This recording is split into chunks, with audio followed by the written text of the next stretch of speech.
الحمدللہ وکفا والصلاۃ والسلام علی عبادہ الذین اصطفیٰ خصوصاً علی افضلہم وخاتم النبیین محمد الامین وعلی آلہ واصحابہ اجمعین. اعوذ باللہ من الشیطان الرجیم. بسم اللہ الرحمن الرحیم. قال اللہ عز وجل فی کتابہ الکریم یا ایہا الذین آمنوا اتقوا اللہ حق تقاتہ ولا تموتن الا وانتم مسلمون واعتصموا بحبل اللہ جميعا ولا تفرقوا واذکروا نعمت اللہ علیکم اذ کنتم اعداء فألف بین قلوبکم فاصبحتم بنعمتہ اخوانا وکنتم علی شفا حفرۃ من النار فانقذکم منہا کذالک یبین اللہ لکم آیاتہ لعلکم تہتدون ولتکن منکم امۃ یدعون الی الخیر ویأمرون بالمعروف وینہون عن المنکر واولئک هم المفلحون. صدق اللہ العلی العظیم. رب اشرح لی صدری ویسر لی امری واحلل عقدۃ من لسانی یفقہوا قولی. اللہم ارنا الحق حقا وارزقنا اتباعہ وارنا الباطل باطلا وارزقنا اجتنابہ. آمین یا رب العالمین. عزیز دوستو، ترجمہ قرآن و مختصر تشریح کے حوالے سے آج ہماری 13ویں کلاس جو ہے وہ ہو رہی ہے. اس سے پہلے ہماری 12 کلاسیں ہوئی ہیں جن کے اندر ہم نے سورہ فاتحہ سے لے کر سورہ آل عمران کی آیت نمبر 101 تک ہم نے پڑھا ہے، اور اس 13ویں کلاس میں ہم انشاءاللہ سورہ آل عمران کی آیت نمبر 102 سے آغاز کر رہے ہیں. آج جو حصہ انشاءاللہ ہم پڑھیں گے اس میں جو سمجھ لیں کہ بڑا اہم موضوع جو ہے وہ ہے زوال امت میں ایمان والوں کے کرنے کا اصل کام. اس سے پہلے جو سورہ آل عمران کا حصہ ہم نے پڑھا ہے نا، جو مطلب یہ ہے کہ 101 نمبر آیت تک، اس میں خطاب تھا سابقہ امت بنی اسرائیل جو تھی اس کے نصارہ والے حصے کے ساتھ، یعنی نصارہ سے خطاب تھا. آپ کو یاد ہوگا کہ سورہ بقرہ میں پہلے حصے میں خطاب جو ہے وہ بنی اسرائیل کے اس گروہ کے حوالے سے تھا جس کو یہود کہتے ہیں، اور دوسرے حصے میں خطاب تھا امت مسلمہ سے. یہاں آل عمران میں پہلے حصے میں خطاب جو ہے وہ نصارہ کے ساتھ ہے، اور نصارہ پر حجت قائم کر دی گئی ہے، اور پھر خطاب شروع ہوا ہے امت مسلمہ سے. تو 101 تک جو خطاب تھا وہ تو تھا سابقہ امت سے، اور ان کے بھی جو ہے وہ اس گروہ سے جسے نصارہ یا عیسائی کہتے ہیں.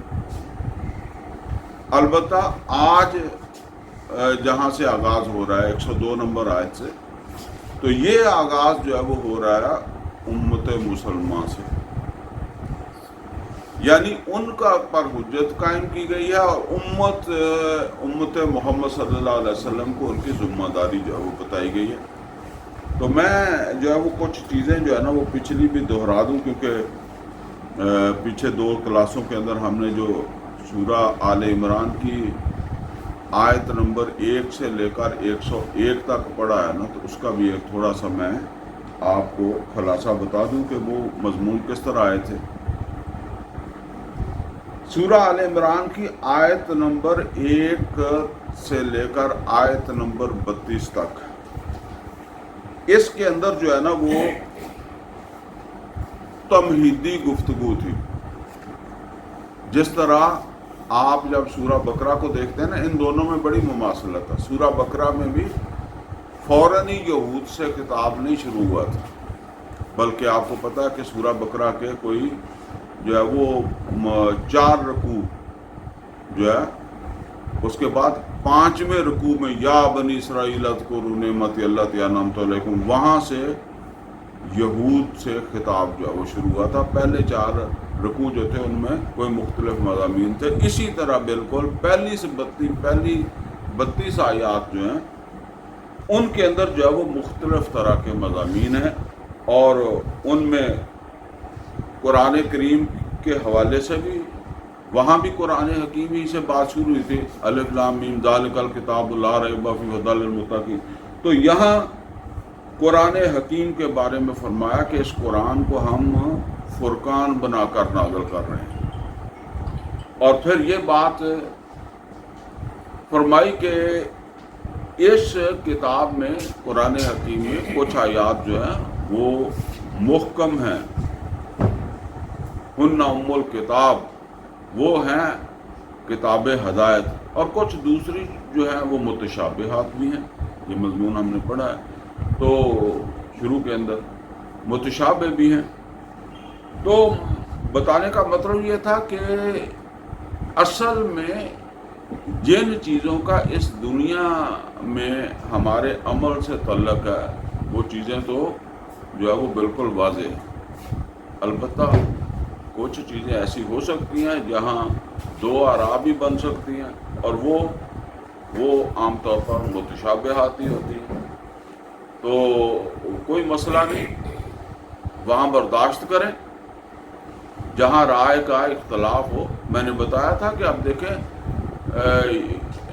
نصارہ کو اللہ نے کہا ہے کہ چلیں اتنی باتوں کی طرف آ جاؤ جس میں تمہارے ہمارے درمیان اختلاف نہیں ہے، اختلاف والی کو چھوڑ دیتے ہیں۔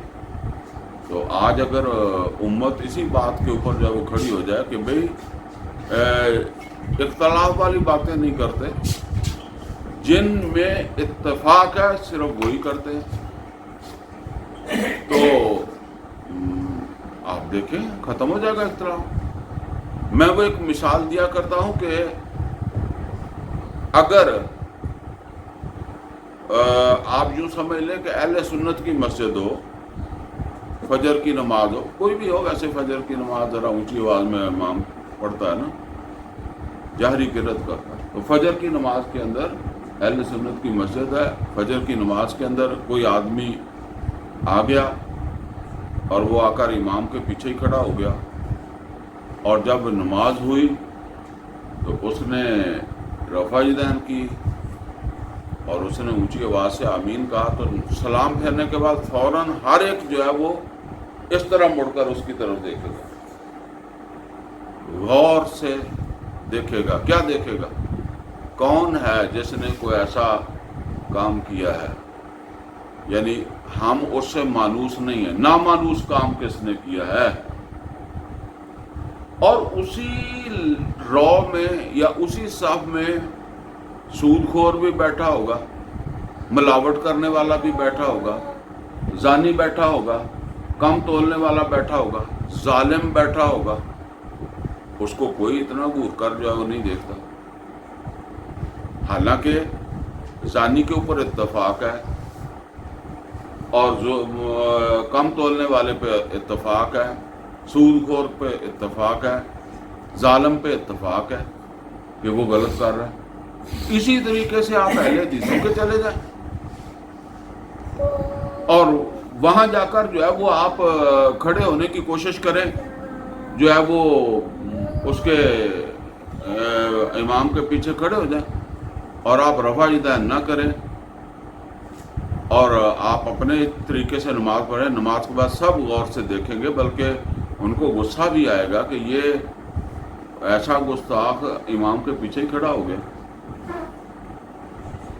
اور اسی رو کے اندر ہر کردار موجود ہوگا جو جس پر اتفاق ہوگا کہ یہ حرام ہے، غلط ہے، یہ اسلام میں جائز نہیں ہے۔ تو اب یہ اصل کے اندر مزاج بن گئے۔ میں نے آپ کو شاید پہلے بھی یہ بات سمجھائی ہو کہ یہ چیز اب ہمارے مزاج میں بن گئی۔ بنانے والے کون ہیں؟ بنانے والے علماء ہی ہیں، مولوی ہی ہیں۔ لیکن جب آپ عوام کی ایک ذہن سازی کر دیتے ہیں نا، تو پھر آپ خود آپ کو بھی پیچھے ہٹنا مشکل ہو جاتا ہے۔ آج کل یہ سیاسی رہنماؤں کے بارے میں کہتے ہیں جی پیچھے نہیں ہٹ سکتا۔ پیچھے کیوں نہیں ہٹ سکتا؟ کبھی آپ اپنی علیحدگی میں جا کر جو ہے وہ کسی اہل حدیث عالم سے پوچھیں کہ نماز بغیر رفع یدین کے ہو جاتی ہے، وہ آپ کو کہے گا نماز ہو جاتی ہے۔ کسی اہل سنت وہ جو ضدی نہ ہو اس عالم، اس کے پاس جا کر پوچھیں کہ رفع یدین کے ساتھ نماز ہو جاتی ہے، وہ کہے گا ہو جاتی ہے۔ آپ کبھی اس سے یہ کہیں کہ آج جب آپ اہل سنت ہیں لیکن آج آپ نے چونکہ ہو جاتی ہے نا رفع یدین کے ساتھ، تو آج آپ نے رفع یدین کے ساتھ پڑھنی ہے، وہ کہے گا یہ نہیں ہو سکتا۔ کیوں؟ وہ جو پیچھے پڑھنے والے ہیں وہ اسے اگلے دن مسجد سے نکال دیں گے، وہ اسے رکھیں گے نہیں، وہ اسے سمجھیں گے ہی نہیں، وہ کہیں گے یہ تھا کبھی اہل سنت، اب نہیں رہا۔ اسی طریقے سے کوئی اہل حدیث ہے، پہلے آپ اس سے پوچھیں، وہ کہے گا ہو جائے گی، اس کا کہا آج آپ بس ایک نماز جو ہے وہ بغیر رفع یدین کے پڑھا دیں، اونچی آمین نہ کہیں، وہ کہے گا نہیں ہو جاتی ہے پر میں ایسا نہیں کر سکتا۔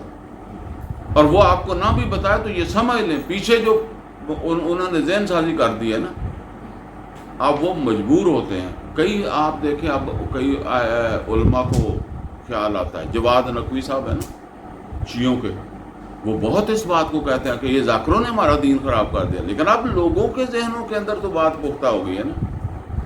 اسی طرح ایک میں نے وہ بریلویوں کا عالم بھی دیکھا ہے، ایک تو وہ پیر بھی تھا نا، اس کا نام پتہ نہیں کیا تھا، گولڑ شریف والا، اس کے علاوہ ایک ہے آج کل وہ آ رہا ہے، وہ بھی بہت یہ کہتا ہے، وہ کہتا ہے کہ یہ چیزیں تو اصل میں ہے ہی نہیں، لیکن مجبور ہو گئے ہیں کہ اب اس کے بغیر نہیں کر سکتے۔ یہ فرقے بن جاتے ہیں، حالانکہ یہ فروعی اختلاف ہے، لیکن یہ کٹڑ فرقے جو ہے وہ پھر بن جاتے ہیں آہستہ آہستہ، اور ایک دوسرے کو بالکل جو ہے وہ جدا سمجھنے لگ جاتے ہیں۔ بہرحال تو یہ قرآن فرقان بن کر آئی ہے، اس کے بغیر کبھی فرقہ ختم نہیں ہونا۔ یہ دیکھ لیں آپ، کسی کو وہم ہے تو ہو جائے، لیکن فرقہ نہیں ختم ہوگا، فرقہ قرآن ہی ختم کرے گا۔ یا پھر موبائل ختم کرے گا۔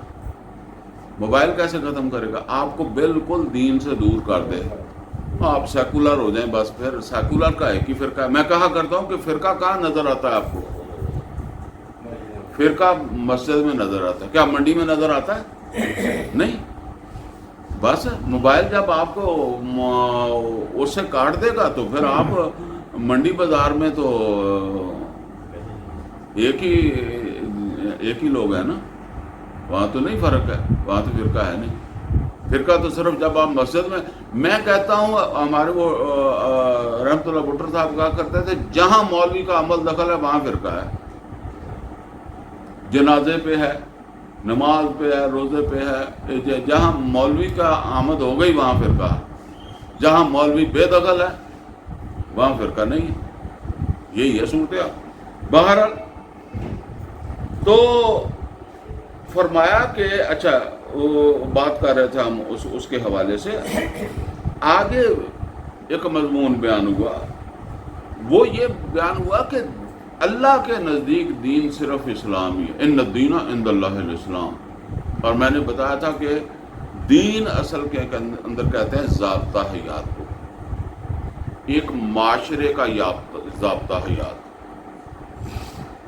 معاشرہ کبھی یوں سمجھ لیں کہ کبھی معاشرت جو ہے وہ آدم علیہ السلام کے زمانے کی تھی، کبھی اس سے ترقی کی۔ نبی صلی اللہ علیہ وسلم نے جس ماحول میں جو ہے وہ آپ پیدا ہوئے نا، وہاں معاشرت جو ہے وہ قبیلے کی سطح کی تھی، لیکن جب نبی صلی اللہ علیہ وسلم گئے ہیں تو معاشرت کو کہاں تک پہنچایا؟ ریاست کی سطح پر. تو ریاست کی سطح کے اوپر جو معاشرت ہے نا، اس کے 4 شعبے ہیں. ایک شعبہ ہے جسے ہم کہتے ہیں کہ عقائد و عبادات، اور دوسرا شعبہ ہے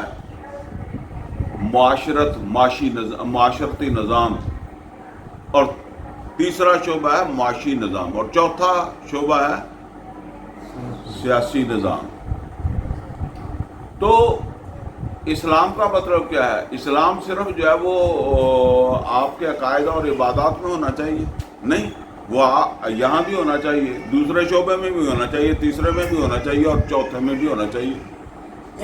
محمد رسول اللہ صلی اللہ علیہ وسلم نے اسلام کو وہاں تک پہنچا. یہ ہے ان الدین عند اللہ الاسلام کا مطلب.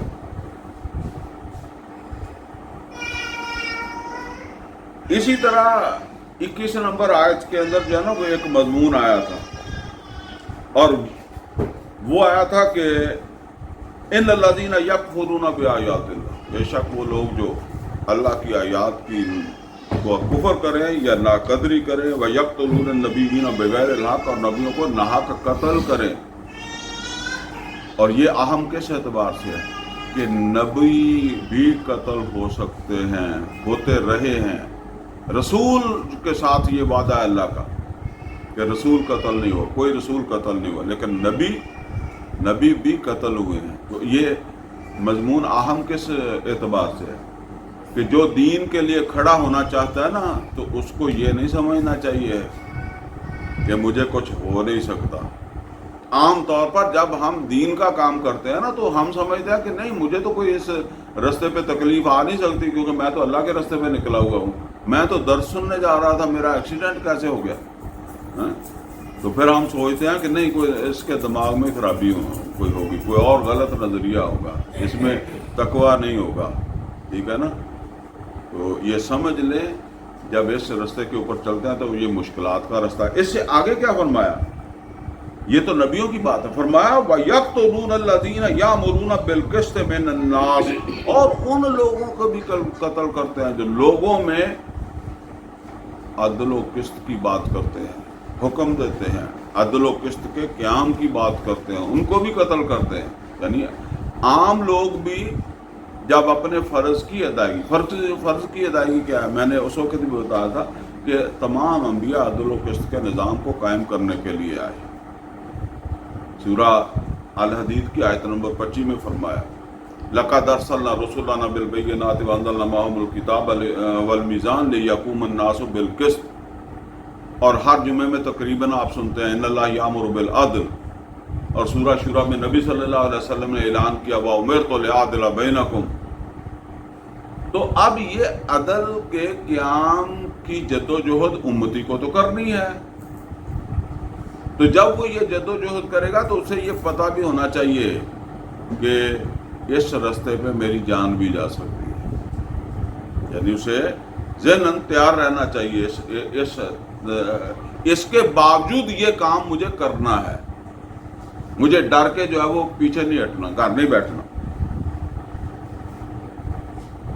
اس کے بعد ایک اور اہم مضمون ان پہلی سے 32 آیات میں آیا. وہ مضمون تھا نبی صلی اللہ علیہ وسلم کی اتباع کے حوالے سے. تو میں نے بتایا تھا وہ آیت نمبر جو ہے وہ 31-32 کے اندر جو ہے وہ قُلْ إِن كُنتُمْ تُحِبُّونَ اللَّهَ فَاتَّبِعُونِي يُحْبِبْكُمُ اللَّهُ وَيَغْفِرْ لَكُمْ ذُنُوبَكُمْ وَاللَّهُ غَفُورٌ رَحِيمٌ. اطیعوا اللہ واطیعوا الرسول، اطاعت کرو اللہ کی اور اس کے رسول کی. اگر تم نے اطاعت سے منہ پھیرا فَإِنَّ اللَّهَ لَا يُحِبُّ الْكَافِرِينَ. تو اطاعت نہ کرنے والے تو کافر ہوتے ہیں. تم مسلمان ہو کر اطاعت نہیں کر رہے تو تم تو کافر کے مشابہ ہو گئے. تو کیسے تم سے محبت اللہ کرے؟ تو نماز نہیں پڑھتے، تو حرام کھاتے، تم جھوٹ بولتے، تم زنا کرتے ہو. یہ تو حکم ہے. اتباع تو اس سے آگے ہے. جہاں حکم نہیں ہے اور رسول اللہ صلی اللہ علیہ وسلم نے زندگی کا اس کو جو ہے وہ ایک مشن بنایا ہوا ہے. بہرحال اب یہ موقع زیادہ تفصیل میں جانے کا نہیں ہے. یہ ہے اصل کے اندر جو ہے نا وہ رسول اللہ صلی اللہ علیہ وسلم سے اور اللہ سے محبت کا جو ہے وہ صحیح مظہر وہ یہ ہے۔ اچھا جی، اس کے بعد پھر آیت نمبر 33 تا 63 اب یہاں سے شروع ہوا ہے نصارہ سے خطاب، اور یہ آیات جو ہے وہ یہ سن 9 ہجری میں نازل ہوئی ہیں۔ وفد نجران آیا تھا عیسائیوں کا، تو پھر اس موقع کے اوپر ان کے اوپر حجت جو ہے وہ قائم کر دی گئی۔ تو اس کے اندر پھر عیسیٰ علیہ السلام کا تذکرہ آیت نمبر 33 سے لے کر 63 تک عیسیٰ علیہ السلام کا تذکرہ ہے، ان کی دعوت تبلیغ، پھر ان کو آسمان کے اوپر ان کا جو ہے وہ اٹھایا جانا، اور یہاں تک کہ پھر آیت نمبر 61 میں جا کر جو ہے وہ آیت نمبر 61 جو ہے وہ آیت مباہلہ ہے، مباہلہ کا چیلنج دے دیا گیا، اگر یہ حجت قائم کر دی گئی، آؤ پھر سچے ہونے کا فیصلہ ہو جائے، اور اس سے وہ بھاگ گئے، وہ چلے گئے، وہ نہیں آئے، ٹھیک ہے نا، حجت قائم ہو گئی۔ اب اتمام حجت کے بعد جو ہے وہ آیت نمبر 64 سے پھر ان کو دعوت دی جا رہی ہے کہ دیکھو تمہارے اوپر حجت قائم کر دی گئی ہے، ابھی تمہارے لیے ایک راستہ ہے کہ تم محمد رسول اللہ صلی اللہ علیہ وسلم پر ایمان لے آؤ اور سیدھے راستے کے اوپر جو ہے وہ آ جاؤ۔ چنانچہ جو ہے نا وہ ان کو دعوت بھی دی گئی، اور پھر ان کو مختلف طریقے سے سمجھایا گیا۔ کیسے سمجھایا گیا؟ آیت نمبر 68 میں فرمایا تم ابراہیم کے نام لیواؤ،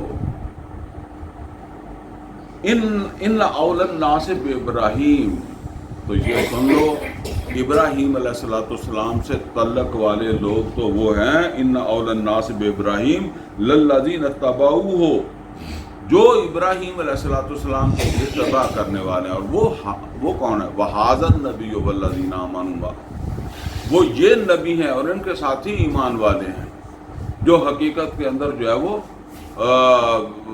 ابراہیم علیہ السلام کے ساتھ جن کی نسبت بنتی ہے۔ تو میں نے بتایا تھا کہ جس نے آج جو سمجھتا ہے کہ میری کوئی نسبت ہے محمد رسول اللہ صلی اللہ علیہ وسلم سے، تو پھر اس کی نسبت کا فیصلہ ہونا ہے کہ وہ رسول اللہ صلی اللہ علیہ وسلم کی اتباع کر رہا ہے کہ نہیں کر رہا، یا کتنی کر رہا ہے۔ اسی طریقے سے پھر آیت نمبر 81 تا 91 ایک نبیوں کے عہد کا ذکر اللہ نے کیا کہ اللہ نے نبیوں سے بھی عہد لیا تھا کہ جب تمہارے بعد کوئی نبی آئے گا تو تم اس پر ایمان لاؤ گے اور اس کی معاونت کرو گے، اور اصل میں اس کے پس منظر میں سمجھایا جا رہا ہے کہ تم عیسیٰ علیہ السلام کو مانتے ہو یا موسیٰ علیہ السلام کو مانتے ہو، تمہارے تو نبی بھی اس بات کے پابند تھے کہ بعد میں آنے والا نبی جو ہے وہ جیسے ہم کہتے ہیں نا لیٹسٹ آرڈر کے ساتھ آیا ہے، لہذا اس کے اوپر ایمان بھی لانا ہے اور اس کی تائید بھی کرنی ہے۔ تو تم اب نبی تو نہیں رہے، تمہارے نبی نہیں رہے، اب جب محمد رسول اللہ صلی اللہ علیہ وسلم آ گئے ہیں تو اسی اصول کے مطابق جو پیغمبر سب سے آخر میں آ رہے ہیں، لیٹسٹ حکم لے کر آ رہے ہیں، تمہیں ان کے ساتھ ہونا چاہیے، ان کے اوپر جو ہے وہ ایمان لانا چاہیے۔ یہ بات جو ہے پھر ان کے اوپر جو ہے وہ اس طریقے سے جو وہ واضح کر دی گئی۔ اور دوسری بات جو ان آیات کے اندر آئی وہ 2 ٹوک اللہ نے فرما دیا، اس کا تذکرہ آگے بھی میں کروں گا آج کے موضوع میں بھی۔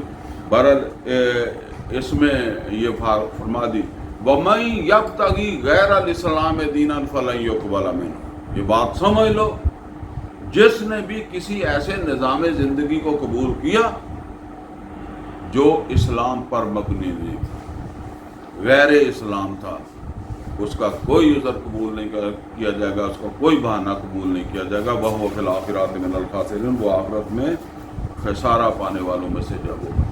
بہرحال کچھ اور باتیں بھی آئیں، اور اس طرح یہ 101 نمبر آیت تک جو ہے وہ بات مکمل ہوگی۔ تو آج ہم جو مضمون شروع کر رہے ہیں تو اس میں وہ جو ہمارا جو موضوع عام طور پر موضوع تو نہیں، اتنی ساری آیات کا موضوع کہاں بن سکتا ہے، بس اس میں سے کوئی اہم ٹاپک جو ہے میں اس کو لکھ دیا کرتا ہوں عنوان کے طور پر، اور وہ میں نے لکھا ہے زوال امت میں کرنے کا اصل کام.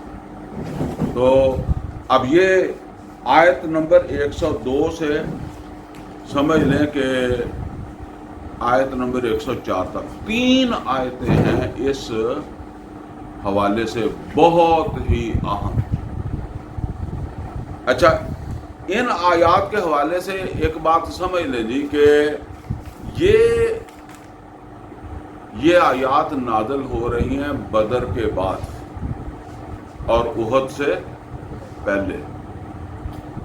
یہ جب وقت آپ سمجھیں گے نا تو پھر یہ بات بھی آپ کو پورے طور پر سمجھ آئے گی. اس لیے کہ جس ماحول میں، جن حالات میں یہ آیات نازل ہو رہی ہیں نا، تو وہ ماحول اور حالات جو ہے وہ بالکل مختلف ہے.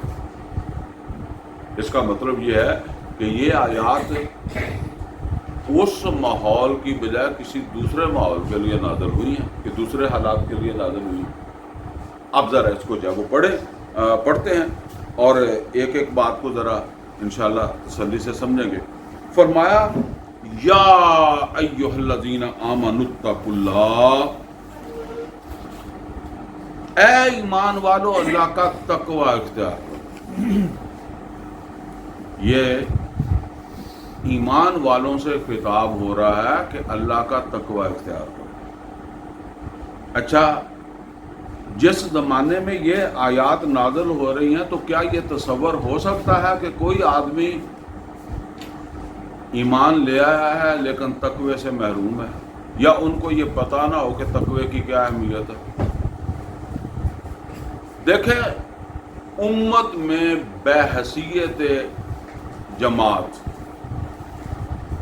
جو تقوی ان لوگوں کا تھا جنہوں نے بدر میں شرکت کی، وہ نہ اس سے پہلے کبھی بحثیت مجموعی تھا، نہ کبھی قیامت تک، اور قیامت تک میں بعد کے ادوار بھی ہیں. ایسا دور جو ہے نا وہ یعنی نبی صلی اللہ علیہ وسلم کے حیات کے بعد کے ادوار بھی ہیں نا. فتح مکہ بھی ہے، خندق بھی ہے، احد بھی ہے. پھر ایمان کی اور تقوی کی وہ سطح پھر نہیں ملی. اب یعنی جب آپ پہلے ہی چوٹی پر ہیں تو آپ کو یہ کہا جائے کہ چوٹی کو نہیں چھوڑنا، تو اس کا مطلب یہ ہے کہ یہ کوئی اور وقت کی آپ کو جو ہے وہ ہدایت دی جا رہی ہے، یا چوٹی کی اہمیت آپ کو بتائی جائے جبکہ آپ چوٹی پر ہیں بیٹھے ہوئے. ٹھیک ہے نا؟ تو اصل کے اندر یہ ہے قرآن حکیم کا اعجاز بھی کہ قرآن نازل تو ہو رہا ہے اس وقت، لیکن اس میں ہدایت ہے قیامت تک کے لیے. اور یہاں جو ایمان والوں کو مخاطب کر کے کیا کہا جا رہا ہے، یا ایھا الذین آمنوا اتقوا اللہ، اے ایمان والو اللہ کا تقوی اختیار کرو. اس کا مطلب یہ ہے کہ تقوی کی کمی ہوگی، اور وہ کب ہوگی؟ وہ پھر آج کا زمانہ اگر آپ دیکھیں تو کیا نظر آتا ہے. اس زمانے میں جب آیات نازل ہو رہی ہیں اس میں تو کوئی نہیں سمجھتا کہ ایمان اور تقوی علیحدہ چیزیں ہیں. وہ تو اس ایمان کو ایمان ہی نہیں سمجھتے جس میں تقوی نہ ہو. لیکن آج تقوی، نوٹ کریں، ایمان بھی اور تقوی بھی یہ دیکھی جانے والی چیزیں ہیں نہیں. ان کا مظاہرہ تو کسی عمل کے اندر ہو سکتا ہے. انہوں نے بدر کے اندر اس کا مظاہرہ بھی کر دیا. لیکن ویسے ہمارے ہاں ہر بندہ کہتا ہے، یا کم از کم ہر مولوی کہتا ہے کہ میں تقوی والا ہی ہوں. چلے عام آدمی نہیں، جو 5 وقت نماز پڑھ لیتا ہے وہی سمجھتا ہوگا کہ میں ہی تقوی والا ہوں. جو میری طرح درس دے لیتا ہوگا وہ بھی سمجھتا ہوگا کہ میں تقوی والا ہی ہوں. اور تقوی کیا ہوتا ہے؟ لیکن بات یہ ہے کہ یہ زمانہ وہ آ گیا ہے کہ جب تقوی زیر بحث ہی نہیں ہے. ٹھیک ہے نا؟ بس جس نے اشہد اللہ الہ الا اللہ کہا بس وہ تقوی والا بھی ہے. تقوی کی کوئی فکر ہی نہیں. یعنی ایسے مسلمانوں کا دور جہاں بغیر تقوی کے ایک دو نہیں، جماعتوں کی جماعتیں، گروہ کے گروہ، امت کی امت تقوی سے محروم اور ایمان کی دعوے دار. ان حالات میں اب ان کو جو ہے وہ دوبارہ راہ راست کے اوپر جو ہے وہ لانا ہے نا. ان کے اندر ان کو اس مشن پر، جس مشن پر محمد رسول اللہ صلی اللہ علیہ وسلم تھے اور وہ اہل بدر گئے ہوئے تھے، اس رستے پہ کے اوپر ان کو لگانا. کیونکہ ظاہر ہے اگر ان کے اندر وہ تقویٰ ہے تو وہ تو پھر اس رستے پر ہوں گے. یہ نوٹ کر لیں، تزکیہ ہو، تقویٰ ہو، اور یہ آدمی کو جو ہے وہ مجاہد نہ بنائے، اس کے اندر جو ہے وہ جہادی تحریک پیدا نہ ہو. جہاد کا مطلب صرف جنگی نہیں ہوتا، یہ میں کئی دفعہ بتا چکا ہوں. وہ جہادی تحریک نہ پیدا ہو تو پھر اصل کے اندر جو ہے نا وہ پھر بعض اوقات نا ہمارے ہاں دیہات کے اندر جو ہے نا وہ عام طور پر بعض جانور مثلا بکرا جو ہے وہ زیادہ تنگ کرتے تھے، بولتے تھے، تو ان کے ساتھ ایک عمل کرتے تھے. اس عمل کے بعد وہ بولنا بند ہو جاتا تھا اور پھر وہ خوب صحت مند ہونا شروع ہو جاتا تھا. پتہ ہے نا آپ کو، میں عمل کا نام نہیں لیتا، وہ آپ سمجھ گئے ہوں. کھسی کرنا تو یہ تقوی تزکیے کے نام پر رنگ برنگی پگڑیاں بندھا دینا، کوئی اور اس طرح کرنا، کوئی ایسی چیزوں میں ڈال دینا،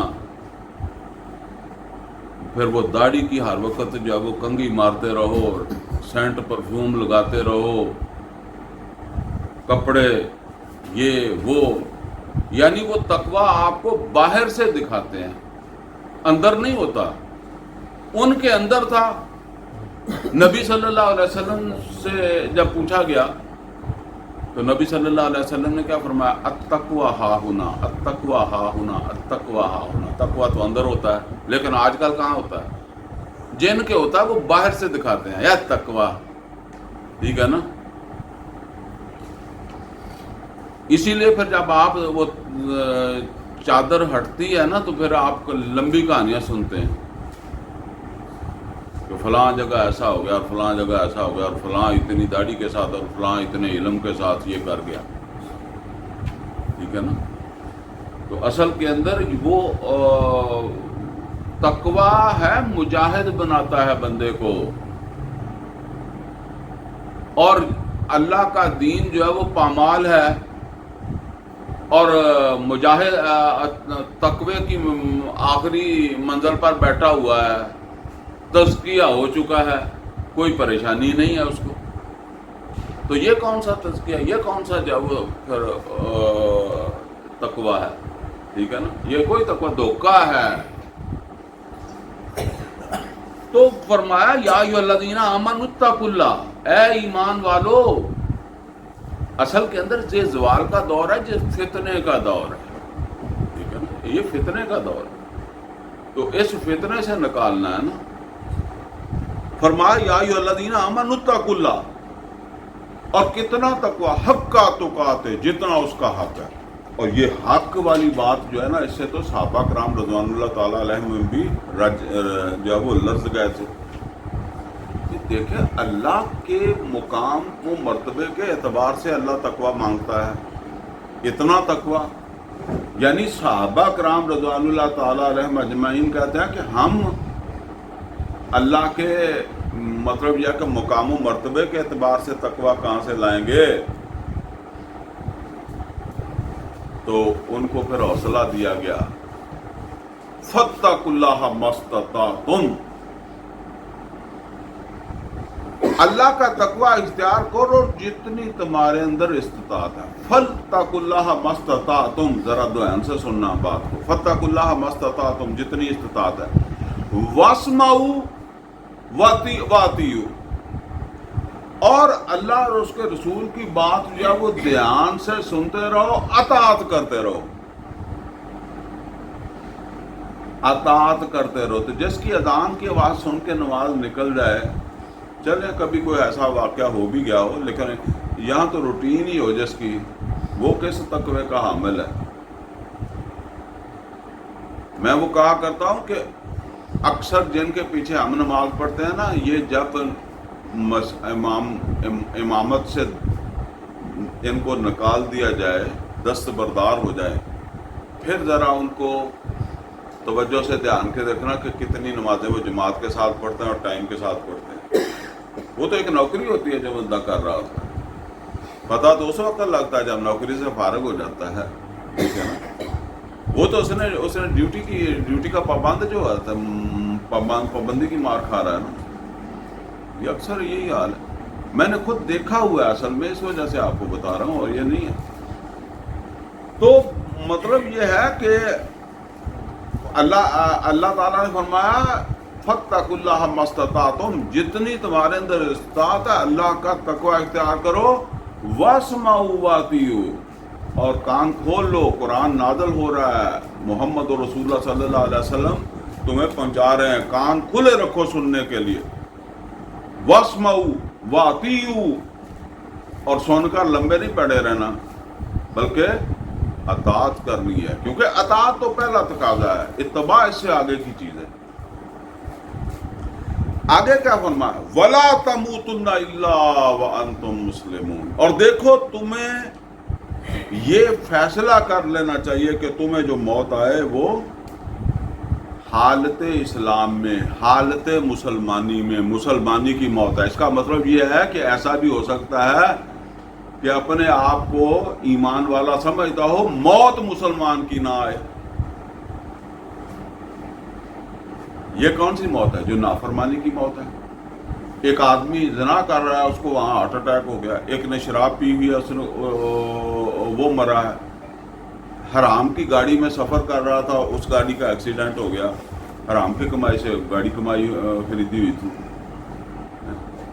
اور آپ کر لیں ملاوٹ، سود، بہت اچھا گھر ہے اور بڑے لوگ جنازے کے ساتھ ہیں، لیکن وہ جو گھر کوٹھی بنائی تھی وہ تو سود سے بنائی تھی، رشوت سے بنائی تھی، ملاوٹ سے بنائی تھی، کسی کا حق مار کر بنائی تھی، کسی کے پلاٹ پر قبضہ کر کے بنائی تھی. تو جنازہ کہاں سے نکل رہا ہے؟ تو یہ سمجھ لیں جو ہے نا، وہ بعض اعمال وقتی ہوتے ہیں، وہ زیادہ، وہ بھی اچھے نہیں ہوتے اگر برے ہیں، لیکن بعض تو وہ ہوتے ہیں کہ جن کے اندر دوام ہوتا ہے. میں کہا کرتا ہوں کہ ایک آدمی مسجد بناتا ہے تو اس کو مرنے کے بعد بھی ثواب جائے گا. تو جس نے سینما بنایا، سینما شاید ابھی لوگوں کو بھول گیا ہو، تو وہ بھی مرنے کے بعد چلنا ہی ہے نا، چلتا ہی تھا نا. تو وہ بھی ثواب یا گناہ اس کا بھی تو پیچھے جائے گا کہ نہیں جائے گا. تو وہ حالت اسلام میں مر رہا ہے، کلمہ تو اس نے پڑھا ہوا ہے. وَلَا تَمُوتُنَّ إِلَّا وَأَنْتُمْ مُسْلِمُونَ، اور دیکھو تمہیں جو موت آئے تو حالت اسلام میں آئے، حالت فرما برداری میں آئے. اور فرما برداری کے لیے کون سی چیز زیادہ اہم ہے؟ فرمان. یعنی اگر آپ نے فرمان ہی نہیں سنا، فرمان ہی نہیں سمجھا، تو فرما برداری آپ نے کیا کرنی ہے؟ سمجھ آئی کہ نہیں آئی؟ یعنی فرما بردار وہ ہو سکتا ہے جس نے فرمان کو سنا ہو. جس نے فرمان کو سنا ہی نہیں، جس طرح ہم نے ساری زندگی گزار دی، قرآن کو ہم نے سمجھا ہی نہیں. میں وہ کہا کرتا ہوں کہ کتنا بدبخت اور بد نصیب ہے کہ مسلمانوں کے گھر میں پیدا ہو گیا. جب پیدا ہوا تو وہ مسلمانوں کے گھر میں پیدا ہوا، اس نے بڑا کچھ کمایا، بڑی بھاگ دوڑ کی، بڑی صلاحیتوں کا مالک تھا. 60 سال 70 سال کے بعد جب مر رہا ہے تو اس نے قرآن کو ایک دفعہ پورے قرآن کو سمجھا بھی نہیں ہے، حالانکہ یہ اس پر اس نے عمل بھی کرنا تھا. اس نے محض سمجھا بھی نہیں ہے. تو وہ کوئی خوش بخت ہے؟ چلیں کوئی کسی کو کوئی اللہ نے معذور پیدا کر دیا، کوئی نابینا پیدا کر دیا، کوئی اندھا پیدا ہو گیا، کوئی اس کے اندر کمی رہ گئی، اب نارمل تھا، ان کے لیے تو اللہ تعالیٰ کے ہاں ہے۔ لیکن میں وہ عرض کیا کرتا ہوں، کوئی آدمی دکاندار ہے اور میں یہ کہہ دوں کہ ان کو دکان کرنے آتی نہیں ہے، یہ اوپر سے نیچے تک آگ میں گولا ہو جائیں گے کہ اس کی کیا جرت ہے کہ اس نے مجھے کہہ دیا کہ مجھے دکانداری نہیں آتی۔ یہ ڈرائیور ہے، میں کہہ دوں کہ ان کو تو ڈرائیونگ ہی نہیں آتی، ان کو آگ لگ جائے گی۔ اور یہ کسان ہے، میں کہہ دوں کہ ان کو جو ہے وہ کاشتکاری نہیں آتی، ان کو آگ لگ جائے گی۔ لیکن کسی کو یہ کہہ دیں کہ اس کو قرآن نہیں آتا، اسے آگ نہیں لگتی۔ کسی کو یہ کہہ دیں اردو نہیں آتا، اس کو آگ لگ جائے گی۔ یار یہ اردو کیسے بول رہے ہو، کیسے آپ قرآن کیسے پڑھ رہے ہو؟ یار آرسی کیڑا مولوی ہیں، یعنی اس پہ غصہ بھی نہیں آتا، غیرت بھی نہیں جاگتی کہ یار میں کون سا مسلمان ہوں، میں نے قرآن سیکھا ہی نہیں ہے، قرآن سیکھے بغیر ہی مر رہا ہوں۔ غیرت بھی، غصہ ہی آ جائے، جیسے چلیں جی میں ڈرائیور تھا، مجھے کہہ دیا، میں الیکٹریشین تھا، مجھے کہہ دیا جی اسے تو تار جوڑنی نہیں آتی، کہ میری غیرت کو چیلنج کر دیا۔ تو آدمی کہے کہ یار میری مسلمانی کو چیلنج کر دیا اس نے، میں آج سے سیکھوں گا۔ نہیں، بے شک اہل حدیث ہو، بے شک بریلوی ہو، دیوبندی ہو، کچھ بھی ہو، کبھی غیرت نہیں جاگتی اس بات کے اوپر۔ لہذا فرمایا وَاعْتَصِمُوا بِحَبْلِ اللَّهِ جَمِيعًا، تم اللہ کی اس رسی کو مضبوطی کے ساتھ تھام لو، سب مل کر اللہ کی رسی کو مضبوطی سے تھام لو۔ یہ مطلب یہ ہے کہ اللہ کی رسی کون سی ہے؟ اللہ کا قرآن۔ ایک حدیث میں فرمایا القرآن حبل اللہ المتین، قرآن ہے اللہ کی وہ رسی، ترفعوا بید اللہ و ترفعوا بایدیکم، جس کا ایک سرا تمہارے ہاتھ میں ہے اور ایک اللہ کے ہاتھ میں ہے، ایک لوح محفوظ میں ہے، ایک ادھر تمہارے پاس ہے۔ اس سے جوڑ کر اللہ کے ساتھ جڑو، جو فرمایا وَمَنْ أَحْسَنُ قَوْلًا مِّمَّنْ دَعَا إِلَى اللَّهِ وَاعْتَصِمُوا بِحَبْلِ اللَّهِ جَمِيعًا، سب مل کر قرآن کے ساتھ جڑو، اللہ کی رسی کے ساتھ جڑو۔ وَلَا تَفَرَّقُوا، اور تفرقے میں نہ پڑو، متفرق نہ ہو جاؤ۔ اور اصل کی بات کیا ہے کہ جب اس کے ساتھ نہیں جڑو گے تو متفرق ہو جاؤ گے، فرقے بن جائیں گے۔ میں نے بار بار میں وہ بات آپ کو بتاتا ہوں کہ فرقے ختم ہوں گے قرآن سے، اور فرقے بنیں گے قرآن سے دوری سے۔ وَاذْكُرُوا نِعْمَتَ اللَّهِ عَلَيْكُمْ، یاد کرو اللہ کی اس نعمت کو۔ کون سی نعمت؟ یہ حبل اللہ، یہ قرآن کتنی بڑی نعمت ہے، اس کو یاد کرو۔ اذ کنتم اعداء، جس وقت تم باہم دشمن تھے، فَأَلَّفَ بَيْنَ قُلُوبِكُمْ، تو تمہارے دلوں میں اس نے الفت ڈال دی، تمہارے دل ملا دیے، یہ دل اس نے ملائے ہیں۔ مکہ میں بھی اب آپ کو پتا کہ ہر قبیلہ دوسرے کو کوئی لفٹ نہیں کراتا تھا۔ اب تک ہم یہ باتیں سن رہے ہیں نا کہ جی یہ جب صحابہ کا دور گزر گیا تو پھر وہ بنو امیہ جو ہے یا دوسرے قبائل جو تھے ان کی آپس کے اندر وہ جو کشاکش پہلے سے چل رہی تھی وہ غالب آ گئی، ٹھیک ہے نا۔ یہ اس وقت بھی تھی، لیکن اس کو دبا کیسے نے لیا؟ قرآن نے۔ کوئی کسی قبیلے کا آدمی ہے، کوئی کسی قبیلے کا آدمی ہے اور وہ ایمان لا رہا ہے محمد رسول اللہ صلی اللہ علیہ وسلم پر، تو اب وہاں اس کے قبیلے ختم ہو گئے، اور وہ یہ قرآن نے ختم کیے مکہ میں۔ اسی طریقے سے جب مدینے آ گئے تو مدینے کے دو قبیلے جو تھے اوس اور خزرج، یہ وہاں مدینے میں نازل ہو رہی آیت، ان دونوں کی کہتے ہیں کہ کوئی 100 سال پرانی دشمنی چلی آ رہی تھی،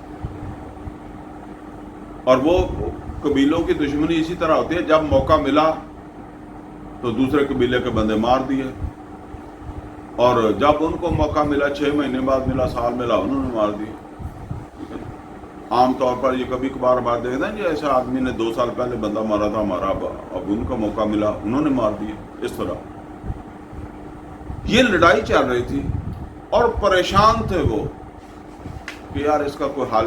جو بزرگ لوگ، یا آپ سمجھ لیں کہ سارے لوگ ایسے نہیں ہوتے، شریف بندے بھی ہوتے ہیں جو کہتے ہیں کہ یار جھگڑا ختم ہونا چاہیے، لیکن حل نظر نہیں آتا تھا. نبی صلی اللہ علیہ وسلم کے صحابی جو ہے وہ عبداللہ ابن مکتوم اور مصعب بن عمیر رضی اللہ تعالیٰ عنہ مدینے کے اندر داخل ہوئے قرآن لے کر، اور جلدی ہی لوگ اس طرف مائل ہوئے، اوس کے بھی خزرج کے بھی، اور جو یہاں آ رہے ہیں ان کی دشمنی ختم ہو رہی ہے، وہ یہاں بھائی بن رہے ہیں. فرمایا فَأَلَّفَ بَيْنَ قُلُوبِكُمْ، تو اس نے تمہارے دلوں کو جوڑا ہے. یہ دیکھیں، اگر ہم سمجھتے ہیں نا کہ ہمارے دلوں کو جوڑے گا قرآن، سندھی پنجابی کے دل کو جوڑے گا، پٹھان بلوچ کے دل کو جوڑے گا، سب کے دل کو جوڑے گا. اور صرف یہ نہیں، پوری دنیا کے اندر مشرق و مغرب کے مسلمانوں کو جوڑے گا. تو قرآن جوڑے گا، اور کوئی چیز نہیں جوڑ سکتی. یا قرآن یا اللہ کا رسول، دو ہی چیزیں. قرآن و سنت علیحدہ نہیں ہے. فَأَلَّفَ بَيْنَ قُلُوبِكُمْ، تو اس نے تمہارے دلوں کو جوڑا، الفت ڈالی. فَأَصْبَحْتُمْ بِنِعْمَتِهِ إِخْوَانًا، اور اس نعمت کے سبب تم بھائی بھائی بنے نا. اس دفعہ اس لیے اس کے ساتھ جڑ جاؤ، کیونکہ اب تم بھائی بھائی نہیں رہے. مطلب یہ ہے، جس طرح ہم کہتے ہیں نا کہ جی یہاں تو ہر آدمی جو ہے نا وہ امت کہاں ہے، ٹھیک ہے نا، یہ امت بنانے کا نسخہ بتایا جائے. فَأَصْبَحْتُمْ بِنِعْمَتِهِ إِخْوَانًا، اس نعمت کے سبب تم بھائی بھائی بن گئے. وَكُنْتُمْ عَلَىٰ شَفَا حُفْرَةٍ مِّنَ النَّارِ، اور تم آگ کے کنارے پہنچ چکے تھے. یعنی کیسے آگ کے کنارے پہنچ چکے تھے؟ ایک طرف تو تم بت پوجنے والے تھے اور بت پوجنے کی وجہ سے جہنم کے قریب ہو گئے تھے. دوسری طرف کیا تھا؟ دنیاوی طور پر تم ایک دوسرے کی دشمنیاں تھی تمہاری. تو دنیا کے اندر جو ہے وہ یہ مار دھاڑ، بچے یتیم ہو رہے ہیں، بیوائیں ہو رہی ہیں نا. جو بندہ مر جاتا ہے اس کے بچے یتیم ہو جاتے ہیں. تو یہ یعنی دنیا اور آخرت کے اعتبار سے تمہارے لیے گھاٹا ہی گھاٹا تھا. اور قرآن نے تمہیں 2 نفع دیے. نمبر 1، تمہاری یہ دنیا کی لڑائی ختم کر دی، فَأَلَّفَ بَيْنَ قُلُوبِكُمْ. دوسرا کیا ہے کہ تمہاری جان بتوں سے بھی چھڑا دی. یعنی تم آگ میں گرنے والے تھے، تمہیں آگ میں گرنے سے بچا کر جنت تک پہنچانے کا جو ہے وہ رستہ تمہیں دکھا دیا، چلا دیا. وَكُنْتُمْ عَلَىٰ شَفَا حُفْرَةٍ مِّنَ النَّارِ، اور یہ بات نوٹ کریں، قرآن کو چھوڑ کر صرف ایک بات نہیں ہے کہ آپ دنیا کے اندر فرقے بنائیں گے، آپ جہنم سے بھی قریب ہوں گے. یہ دونوں مسئلے ساتھ ساتھ چلیں گے. فَأَنْقَذَكُم مِّنْهَا، تو اس نعمت اور اس قرآن نے تمہیں اس میں سے گرنے سے بچایا ہے. كَذَلِكَ يُبَيِّنُ اللَّهُ لَكُمْ آيَاتِهِ لَعَلَّكُمْ تَهْتَدُونَ، اس طریقے سے اللہ تعالیٰ تمہارے سامنے اپنی آیات، تمہارے لیے اپنی آیات بیان کرتا ہے. لَعَلَّكُمْ تَهْتَدُونَ، تاکہ تم ہدایت پالو. کیا مطلب ہے؟ یعنی جب تم دوبارہ اسی حال میں چلے جاؤ جس حال سے تمہیں اس قرآن نے نکالا تھا. اب ظاہر بات ہے کہ اللہ کو تو پتہ ہے نا کہ آج تو یہ بدر کے فاتح ہیں، ان کا تقویٰ چوٹی پر ہے، لیکن کبھی زوال بھی آئے گا، عروج کے بعد زوال بھی آتا ہے. اور اللہ کو کل کا بھی پتہ ہے اور 1000 سال بعد کا بھی پتہ ہے. جو آج ہم جس حال میں ہیں، اللہ کو اس کا اس وقت بھی پتہ تھا جب یہ آیات نازل ہو رہی ہیں. اور محترم ڈاکٹر اسرار احمد صاحب ہمارے استاد، وہ تو کہا کرتے تھے یہ آج کے دور کے لیے آتے ہیں ایگزیکٹ. یعنی آپ دیکھیں نبی صلی اللہ علیہ وسلم نے جو اسلام دین دیا تھا، یعنی ایک ریاست کی سطح کے اوپر اسلام، اللہ کی فرما برداری، چاروں شعبے جو میں نے آپ کو بتائے، وہ عقائد اور عبادات بھی، اور وہ معاشرتی نظام بھی، معاشی نظام بھی، سیاسی نظام بھی. آج کس جگہ سوائے عقائد یا عبادات کے، کیونکہ اس میں کسی حکومت کا دخل نہیں ہے، ٹھیک ہے نا. اگر اس میں بھی کسی حکومت کا دخل ہوتا تو یہاں بھی پھر وہ مسئلے بن جاتے، لیکن حکومت کو اسے لینا دینا کوئی نہیں ہے. حکومت آپ کی رفع جدان سے پڑھیں بغیر رفع جدان سے پڑھیں، حکومت کو اس سے کوئی مسئلہ نہیں ہے.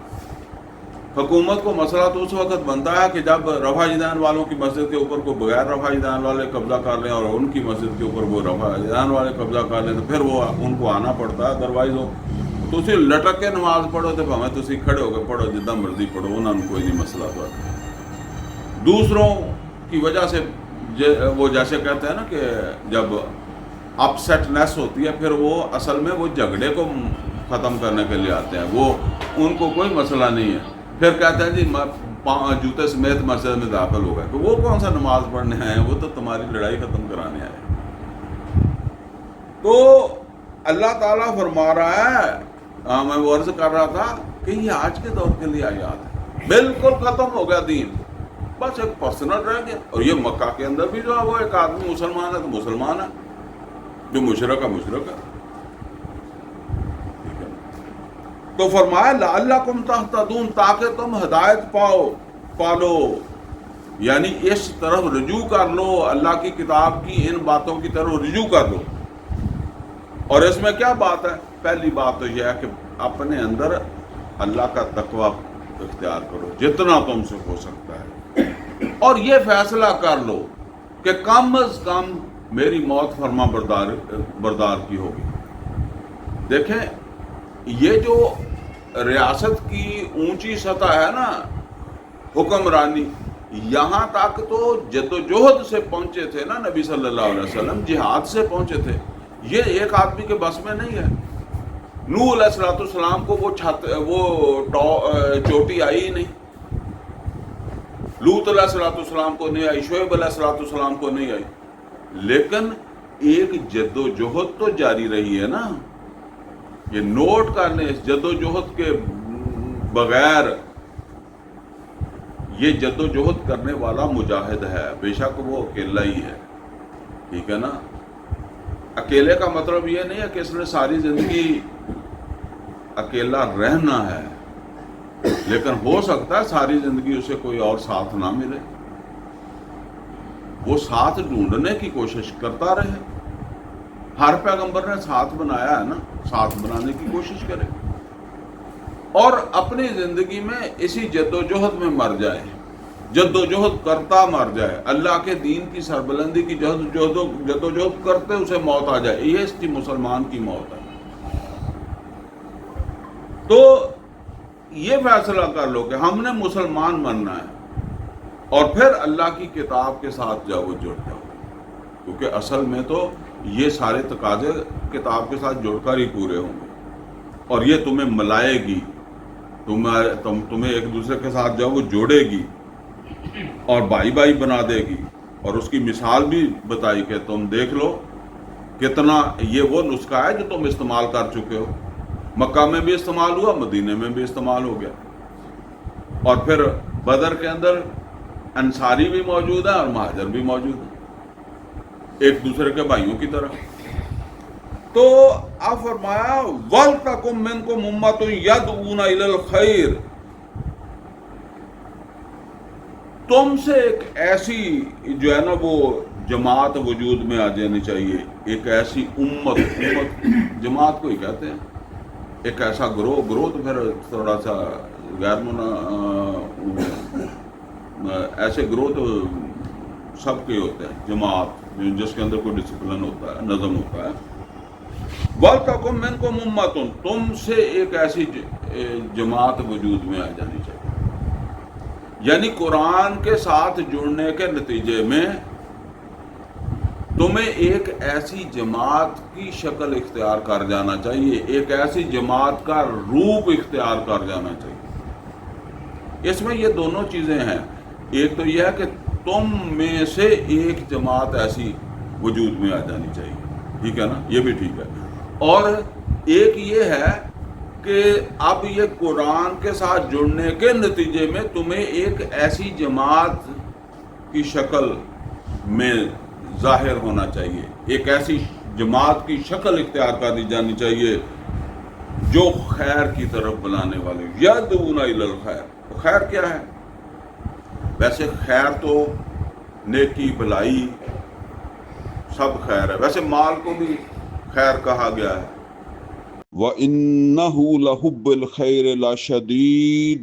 تو یہ کہا گیا کہ انسان جو ہے وہ خیر کی، مال کی بڑی محبت جو ہے وہ اپنے دل کے اندر جو ہے وہ رکھتا ہے. تو ایک خیر کا اور مطلب یہ، اور وہ ہے قرآن. سورہ بقرہ میں آیا ما یود الذین کفروا من اہل الکتاب ان ینزل علیکم من خیر من ربکم. تمہارے رب کی طرف سے خیر نازل ہوتا ہے، یہ قابل قبول نہیں ہے. یہ خیر ہے قرآن. تو خیر کی طرف بلانے والے. کنتم خیر وَلْتَكُن مِّنكُمْ أُمَّةٌ يَدْعُونَ إِلَى الْخَيْرِ. تمہیں ایک ایسی جماعت بن جانا چاہیے، ایک ایسی جماعت کا روپ دھار لینا چاہیے جو خیر کی طرف بلانے والی ہو، قرآن کی طرف بلانے والی. اب آپ دیکھیں قرآن کی طرف کتنی دینی جماعتیں بلاتی ہیں. آپ کبھی اس بات کے اوپر غور کریں کہ جب ایک دینی جماعت ہے، ایک کہتا ہے جی ہماری دینی جماعت ہے، یہ سب دینی جماعتیں ہی ہیں نا. مطلب یہ ہے کہ جن کا کوئی تبلیغی جماعت ہے، کوئی جماعت اسلامیہ، کوئی تنظیم اسلامیہ، کوئی وہ لشکر طیبہ ہے، کوئی دوسرے تیسرے ہیں، جتنے بھی ہیں، دعویٰ ہے، کیا ہے، یا وہ کیا اس کو کہتے ہیں، وہ ایک اور بھی تو جماعت ہے نا، وہ کافی دعوت اسلامی، یا وہ تار القادری کی تحریک اسلامی. یہ سب اصل میں تو دینی پس منظر کے ساتھ کام کر رہے ہیں نا. مولانا فضل الرحمان کی جماعت جو ہے وہ جے آئی ہے. اب آپ کبھی غور کریں کہ وہاں کتنا زیادہ اس بات کو انفیسائز کیا جاتا ہے کہ تمہارا جماعت میں آنے کا کوئی فائدہ نہیں اگر تم نے قرآن نہیں سیکھا.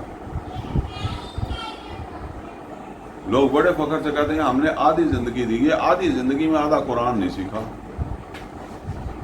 ٹھیک ہے نا. وہ کہاں دی ہے زندگی جو آدھی دی ہے، کہ تو ہم نے آدھا قرآن بھی نہیں سیکھا زندگی میں. وہ جماعت اصل کے اندر دینی جماعت ہے ہی نہیں، جس نے اپنے لوگوں کے اندر یہ فکر ہی پیدا نہیں کی کہ تم قرآن کے بغیر کچھ بھی نہیں ہو. وہ علامہ اقبال کہتا ہے نا کہ ہے وہی تیرے زمانے کا امام برحق جو تجھے حاضر و موجود سے بیزار کرے. یہ کیا آپ کے سمجھتے ہیں کہ اہل حدیث جو ہے وہ نہیں، وہ اپنے وہ مسائل جو ہے نا بس ان کو پکائی کرتے ہیں، باقی اور کوئی ان کو ٹینشن نہیں ہے کہ کسی نے قرآن سیکھا ہے کہ نہیں سیکھا. اور نہ اسی طرح دوسروں کو ہے جو ہے وہ لوگ جو ہے نا وہ دینی جماعت سمجھ کر آتے ہیں، لیکن انہیں وہاں دین کی بجائے فرقہ ملتا ہے. دین تو قرآن سے ملنا تھا، وہاں اس کو فرقہ مل جاتا ہے. تو بہرحال فرمایا کہ وَلْتَكُن مِّنكُمْ أُمَّةٌ يَدْعُونَ إِلَى الْخَيْرِ، کہ دعوت دینے والی جماعت ہو خیر کی طرف، قرآن کی طرف. وَيَأْمُرُونَ بِالْمَعْرُوفِ، اور معروف کا حکم دینے والے. وَيَنْهَوْنَ عَنِ الْمُنْكَرِ، اور منکرات سے روکنے والے. یعنی اب یہ نسخہ ہے جو تمہیں نکالے گا اس زوال سے. ٹھیک ہے نا.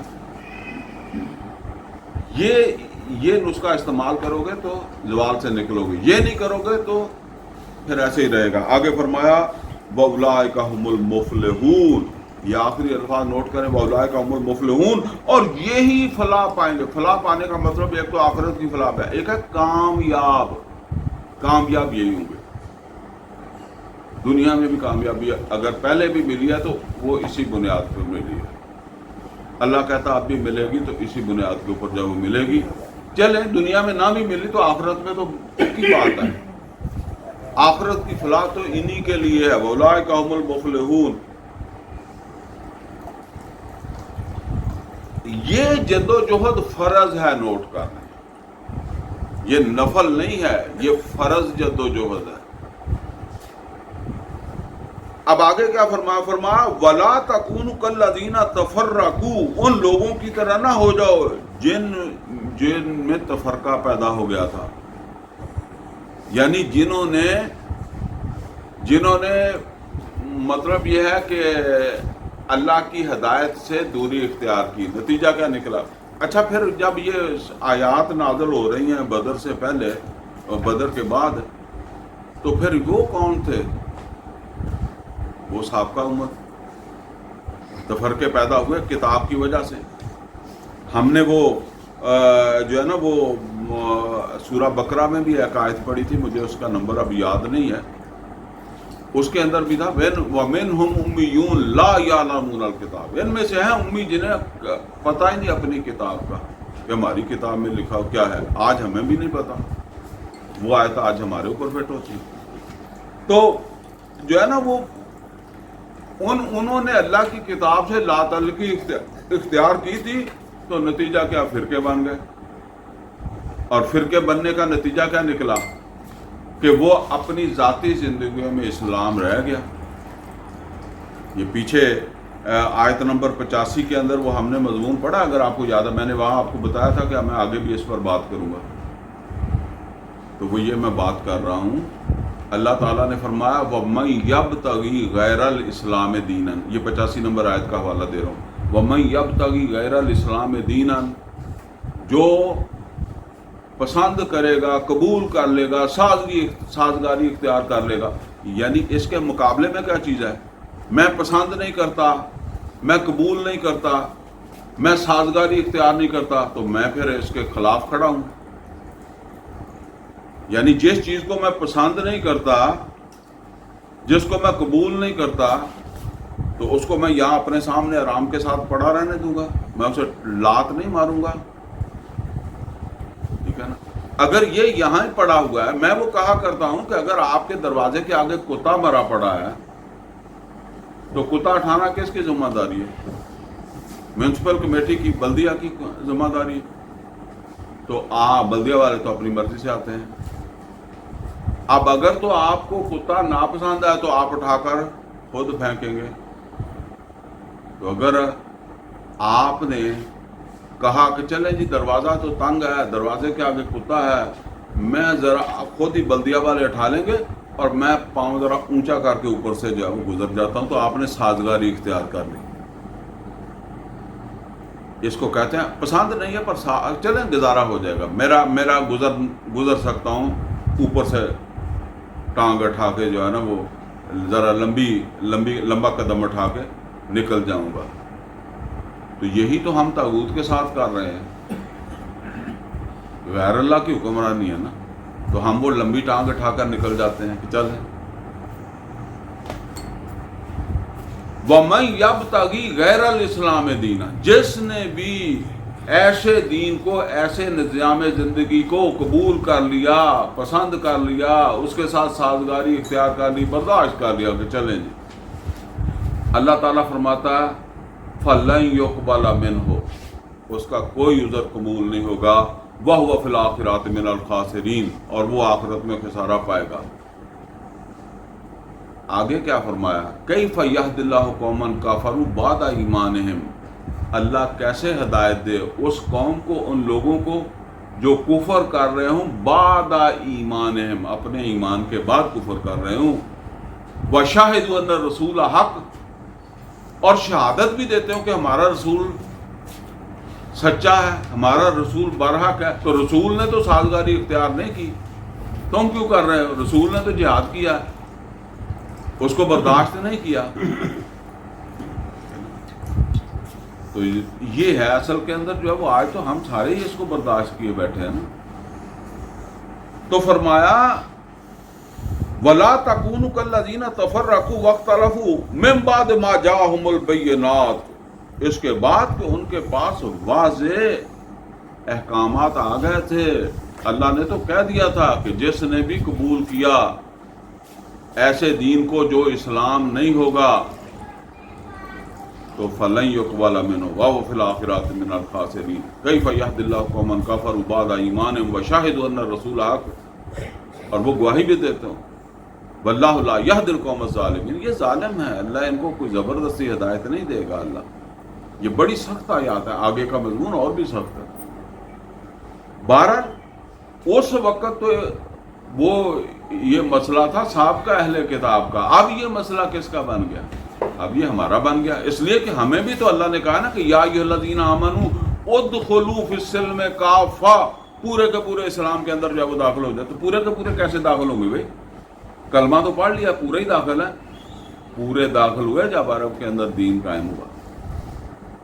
میں پھر بتاتا ہوں کہ یہ دین کا قیام یہ خدیجہ الکبریٰ رضی اللہ تعالیٰ عنہ بھی نہیں دیکھ سکی، یاسر رضی اللہ تعالیٰ عنہ بھی نہیں دیکھ سکے، اور سمیہ رضی اللہ تعالیٰ عنہ بھی نہیں دیکھ سکی، اور احد کے اندر شہید ہونے والے 70 صحابہ بھی نہیں دیکھ سکے، لیکن جد و جہد کی ہے انہوں نے پوری ایمانداری کے ساتھ، پورے خلوص کے ساتھ۔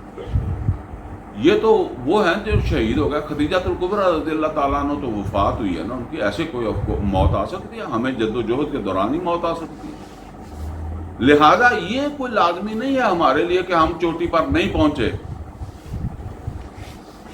بے شک 900 سال کی جد و جہد ہو، لیکن پوری ایمانداری کے ساتھ، پورے خلوص کے ساتھ، اور پوری وہ جسے کہتے ہیں کہ پلاننگ کے ساتھ۔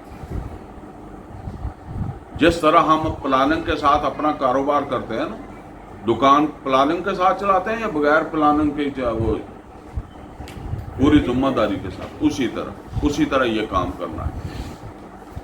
فرمایا وَلَا تَكُونُوا كَالَّذِينَ تَفَرَّقُوا وَاخْتَلَفُوا مِن بَعْدِ مَا جَاءَهُمُ الْبَيِّنَاتُ، اس کے بعد کہ ان کے پاس یعنی وہ ان میں اختلافات پڑ گئے تھے کتاب کو چھوڑنے کے نتیجے میں، کتاب سے دور ہونے کے نتیجے میں، حالانکہ واضح احکامات ان کے پاس بھی تھے۔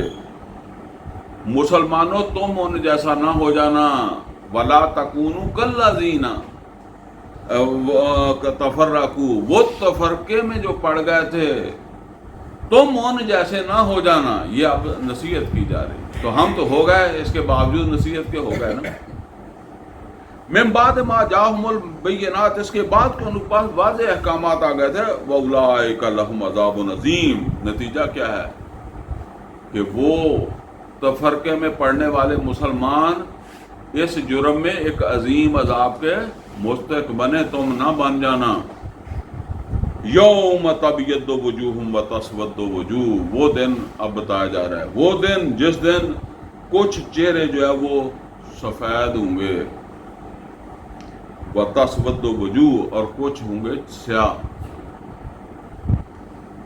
فَأَمَّا الَّذِينَ اسْوَدَّتْ وُجُوهُهُمْ، اور وہ جو سیاہ چہرے جن کے ہوں گے، اللہ ان سے پوچھے گا، ذرا نوٹ کریں کیا پوچھے گا اللہ، اَکَفَرْتُمْ بَعْدَ ایمانکم، کیا تم ایمان کے بعد کفر کرتے رہے؟ یہ ایمان کے بعد کا کفر کون سا ہے؟ وہ پیچھے بتایا ہے، غیر اسلام دین سے سازگاری، وَمَن يَبْتَغِي غَيْرَ الْإِسْلَامِ دِينًا فَلَن يُقْبَلَ مِنْهُ۔ اب اللہ بتائے گا تم کون سے مسلمان تھے، تم تو طاغوت کے ساتھ سازگاری کیے بیٹھے تھے، تمہیں پریشانی ہی نہیں تھی کوئی۔ شاید پچھلی دفعہ میں نے آپ کو حدیث سنائی تھی نا، حدیث قدسی، اوحی اللہ عز وجل الی جبریل علیہ السلام، اللہ تعالیٰ نے وحی کی جبرائیل علیہ السلام کی طرف، نکل مدینہ تک قضا و قضا بہا لیا، فلاں فلاں بستی جو اس کے رہنے والوں کے ساتھ سمیت جاؤ، تباہ کر دو۔ تو اللہ کے رسول فرماتے ہیں کہ جبرائیل نے کہا یا رب ان فیہا عبدک فلانا لم یاسک طرفۃ عین، اللہ تیرا اس میں وہ ایک بندہ ایسا بھی ہے جس نے پلک جھپکنے کی دیر تیری نافرمانی نے کی، کیا اس کو بھی تباہ کرنا ہے؟ تو اللہ کے رسول فرماتے ہیں کہ اللہ نے فرمایا اقلبھا علیہ وعلیہم ان وجہہ لم یتمار فی ساعۃ وقت، وہ اس کو پرواہ ہی نہیں ہوئی۔ اللہ نے یہ نہیں کہا کہ نہیں اس کی نماز میں نقص تھا، اس نے ٹوپی نہیں پہنی تھی، اس نے روایدان نہیں کیا تھا، اس نے فلاں وقت کا ذکر چھوڑ دیا تھا، نہیں، وہ سب پورا ہی تھا اس کا۔ اس نے اپنے باہر دنیا کو دیکھا؟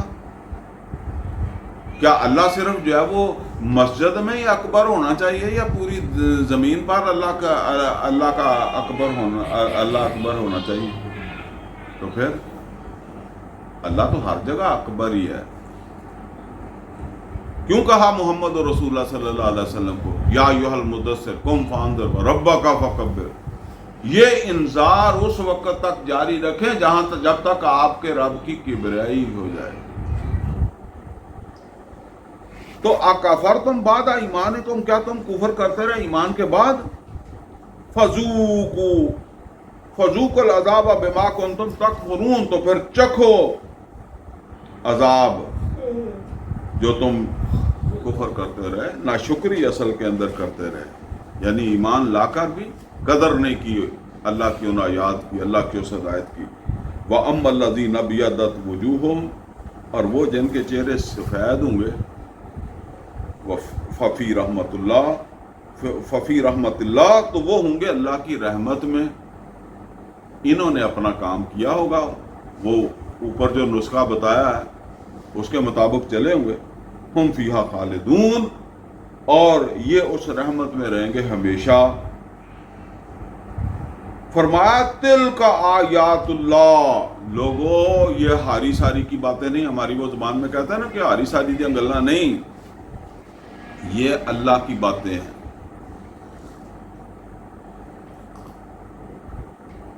جس طرح کہتے ہیں نا یہ میں بات کر رہا ہوں، یعنی میری شخصیت کو دیکھو میں کون ہوں. اللہ کہتا ہے تلک آیات اللہ، اس کو ایسے ہاری ساری کی باتیں نہ سمجھو، یہ اللہ کی آیات ہیں.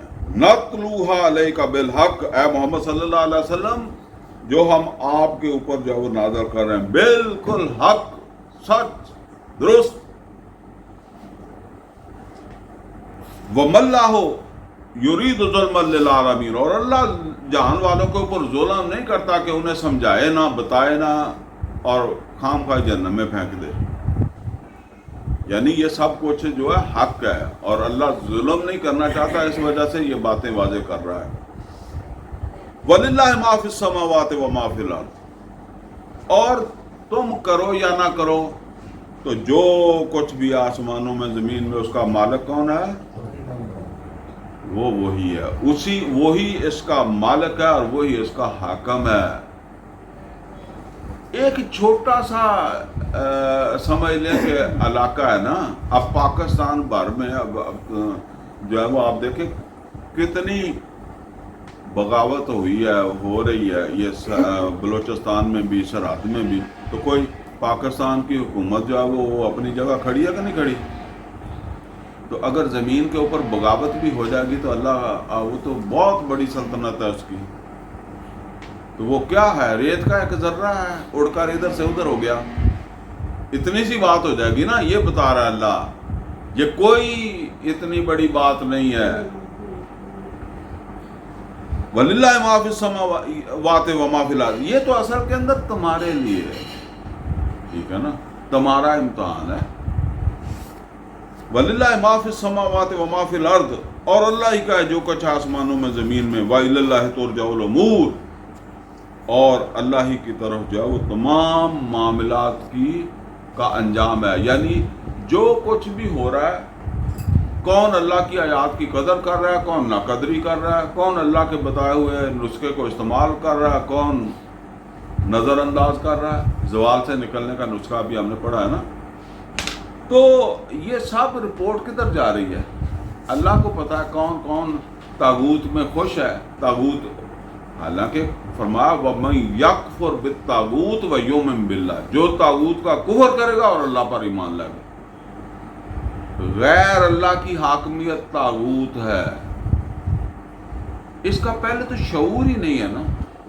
شعور تو ہو. تو فرمایا وَإِلَى اللَّهِ تُرْجَعُ الْأُمُورُ، سب معاملات کی رپورٹنگ ہو رہی ہے، اللہ کی طرف جا رہے ہیں. اب جو آیت آ رہی ہے نا، یہ مضمون تو وہی ہے جو پیچھے ہم نے پڑھ لیا، لیکن اب یہ بطور امت کا مقصد پوری امت اللہ کہتا میں نے بنائی اس کام کے لیے. ٹھیک ہے, وہ کیا ہے؟ کنتم خیر امتن, تم خیر امت ہو, خیر والی امت ہو. یہ خیر بلائی نیکی, ٹھیک ہے, کئی معنوں میں استعمال ہوتا ہے, اور خیر قرآن بھی ہے, پیچھے بھی ذکر ہو گیا نا, وَلْتَكُن مِّنكُمْ أُمَّةٌ يَدْعُونَ إِلَى الْخَيْرِ, كُنتُمْ خَيْرَ أُمَّةٍ, تم خیر والی امت ہو, اخرجت للناس, لوگوں کے لیے نکالے گئے. یہ یعنی تم کس لیے امت بنائے گئے ہو؟ اپنے لیے, لوگوں کے لیے. اگر تو تم اپنے لیے ہو پھر تو بیٹھ جاؤ کسی خانقاہ میں, کسی مسجد کے کونے میں بیٹھ جاؤ. پھر تو جو نبی صلی اللہ علیہ وسلم غار حرا میں جاتے تھے وہاں سے اترنے کی ضرورت ہی نہیں تھی. آپ کبھی غور کریں, جو آج ہمارے وہ عام طور پر جو کہتے ہیں جی خانقاہوں کے اندر جب وہ تزکیہ ہوتا ہے, فلانا ہوتا ہے, تو بہترین خانقاہ تو غار حرا تھی. کوئی صحابی نہیں کہتا کہ مجھے نبی صلی اللہ علیہ وسلم نے وہاں لے جا کر تزکیہ کیا. ٹھیک ہے نا, غار ثور کوئی ایسا نہیں, وہ میدان میں تزکیہ ہوتا ہے. ٹھیک ہے نا, بہرحال وہ اس وقت موضوع نہیں ہے ہمارا. کنتم خیر امت اخرجت للناس, تم خیر والی امت ہو, بہترین امت ہو. اخرجت للناس, یہ خیر, اب ظاہر ہے سب سے بڑا خیر تو قرآن ہے. نبی صلی اللہ علیہ وسلم نے فرمایا فَإِنَّ خَيْرَ الْحَدِيثِ کتاب اللہ. ٹھیک ہے نا, آپ نرائی جو ہے وہ اس کو کہیں کہ جی بہترین امت, تو بہترین کس بات پر ہے؟ قرآن کی وجہ سے بہتر ہوگی نا. قرآن سے بہتر تو کوئی چیز نہیں ہے, قرآن نے بہتر بنایا. فَإِنَّ خَيْرَ الْحَدِيثِ کتاب اللہ, سب سے بڑا خیر اللہ کی کتاب ہے. تو اب یہ خیر, یہ قرآن تمہارے پاس ہی نہ رہ جائے. لیکن ذرا غور کریں, اگر ہمارے پاس آیا ہے تو پھر بات ہے نا, ہمارے تو اپنے پاس نہیں آیا, ہمیں تو خود نہیں پتا کہ قرآن کیا کہتا ہے, تو ہم نے کسی کو کیا پہنچانا ہے. کنتم خیر امت اخرجت للناس, تم نکالے گئے ہو دوسرے لوگوں کے لیے. تامرون بالمعروف, اور تم معروف کا حکم دیتے ہو. وتنہون عن المنکر, منکرات سے روکتے ہو. اچھا جی, حکم کون دے سکتا ہے؟ کبھی آپ نے حکم دیا؟ کیوں نہیں دیا؟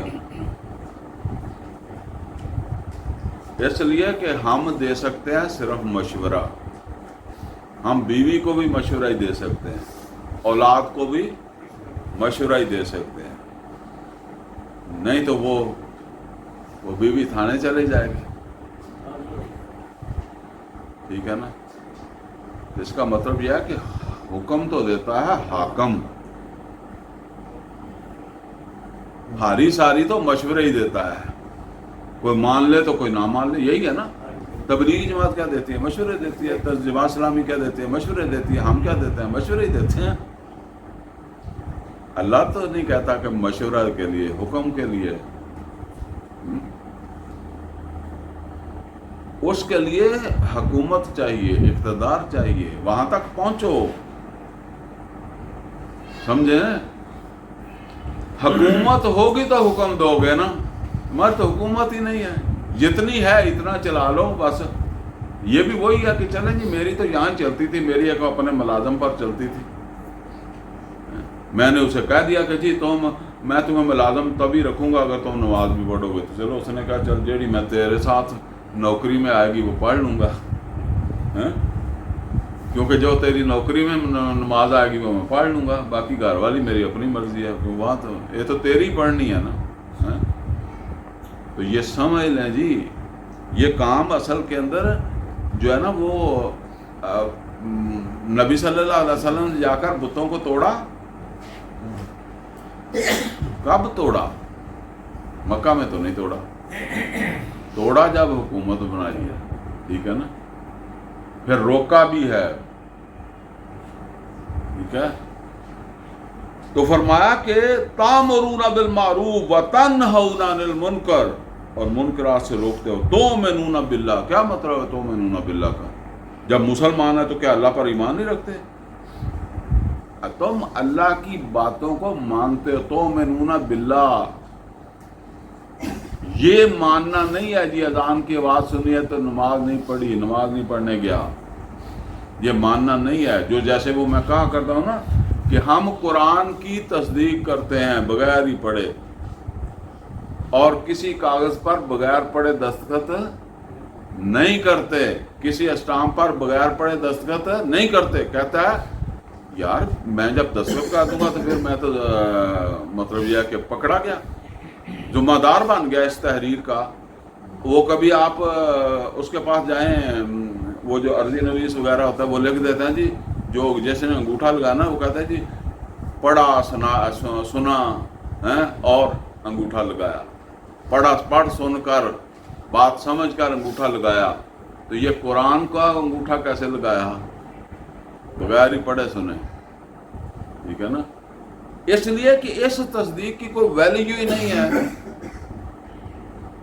ویلیو سمجھتا تو پھر کہتا نا۔ تو بہرحال وَلَوْ آمَنَ أَهْلُ الْكِتَابِ، اگر ایمان لے آتے وہ اہل کتاب، لَكَانَ خَيْرًا لَهُمْ، تو یہ ان کے لیے خیر تھا، بہت بہتر تھا ان کے لیے۔ مِنْهُمُ الْمُؤْمِنُونَ، ان میں سے ہیں ایمان والے بھی، وَأَكْثَرُهُمُ الْفَاسِقُونَ، اچھا ان میں ایمان والے ہیں، یہ نوٹ کریں۔